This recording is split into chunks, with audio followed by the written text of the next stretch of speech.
You have other people saying they have a good email list from previous business where they had a book of business where they're bringing along too, which is a good place to start, I think. But Leah, Absolutely. it seems like, which is what I hear from a lot of our travel advisors now, despite all these buzzwords about social media and stuff like that, it seems like your business has been built through a lot of word of mouth and not through necessarily a formal referral program, but through referrals from clients who really appreciate working with you.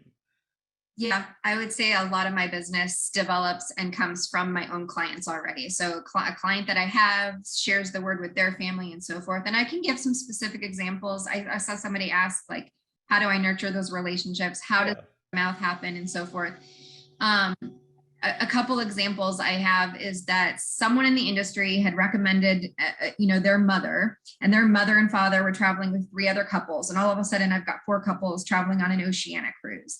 Fast forward 4 years later, their grown children now are wanting to plan honeymoons and bachelorette and bachelor parties. And I've just booked five different cabins and rooms for different trips for those. And that's all kind of new young money too, right? Like they're not the 65, 70, 80-year-old that this will be their last hoorah type thing. This is those in their 20s, 30s, and 40s that are coming from established families that are used to family travel at a certain level or caliber, and now they're wanting to go and so forth, and they don't necessarily know who to trust. A lot of the younger are kind of Googling, right? But if it's already coming from someone in the family who's known the family for so long and so forth, and then there you go. It just goes from there.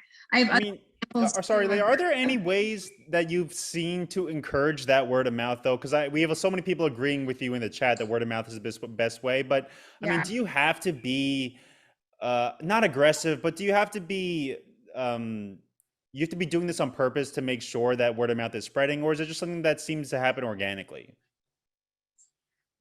I personally have not incentivized someone to share their experience with me to someone else. No, I haven't really done that.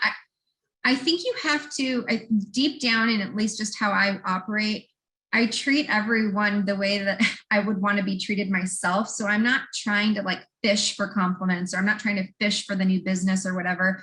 I really take care of them from the start, and it just organically happens. But like I said, it's not just going through a sales process from the time that they have the booking till their time that they're finished. It's doing things before and after and throughout the time that they don't even have a booking, that it's done. You got to make sure that they're keeping you top of mind, that they're remembering the trips that they have taken, and that I mean, when they have a good trip, you share that information now, especially with social media. These people are posting pictures, sharing stories, posting videos, inviting people over for a little barbecue on their 4th of July weekend and sharing all about it. And I will say Yeah. though that there are programs and companies out there that if that's the method by which you want to go to try to have that word of mouth, to have it increase your book of business, there are many cruise lines out there and companies that will reward you or incentivize your guest to refer others to travel with you or to travel on that brand. I mean, I do utilize those programs.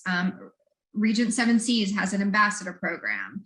Princess Cruises has a referral program. And it may be a little or a lot to some, but it's still, if you're knowing about how to add value to that client's reservation, they're going to remember the fact that you're the expert and that they can't really figure that out for themselves, or they didn't know it existed. So I take advantage of those programs as well. I think something else that's big after the pandemic too are ways to add value that aren't necessarily highlighted. They're kind of behind the scenes, like for somebody who's military or someone who owns stock with a company. I mean, all the big players out there have incentive if you're a shareholder of their brand. And we're talking Carnival Corp, we're talking NCL Holdings. They all have those ways to add value to those reservations, but it's your job to know and make sure you share that with your guests, and they're going to appreciate you for it, and they're going to make sure that they tell their friends and family, hey, Leah will help get you the best value, or Leah will help make sure she knows how to do X, Y, and Z things to get you the best room, or to be on the best sailing, or to get the best price, or to get the best perks. Yeah.